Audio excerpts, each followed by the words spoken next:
Ever wondered how chemists write those formulas you see in textbooks? They aren't just random letters and numbers. They tell the story of a compound's composition. Welcome to Science Bites. Today we'll break down how to write chemical formulas and why they're essential in chemistry. A chemical formula represents the elements in a compound and the ratio in which they combine. Each element is represented by its chemical symbol from the periodic table, like H for hydrogen or O for oxygen. The small numbers you see, called subscripts, show how many atoms of each element are present. Let's start with a simple example. Water, or H2O. The formula shows that water has 2 hydrogen atoms and 1 oxygen atom.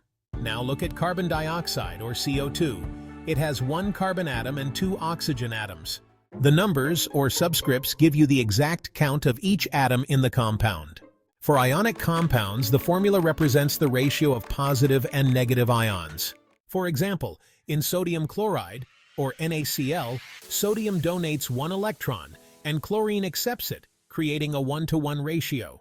The formula shows a neutral compound, meaning the charges of the ions balance out. Some compounds include polyatomic ions, which are groups of atoms that behave as a single unit with a charge. Take sodium sulfate, Na2SO4, for example.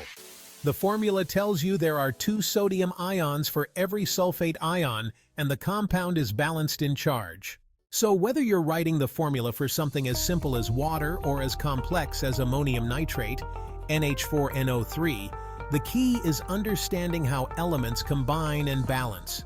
Chemical formulas provide a universal language for scientists to understand the composition of substances. Next time on, we'll explore chemical reactions and learn how to balance chemical equations. Stay tuned for more bite-sized science. Like and subscribe for more bite-sized science that makes the universe easier to understand, one concept at a time.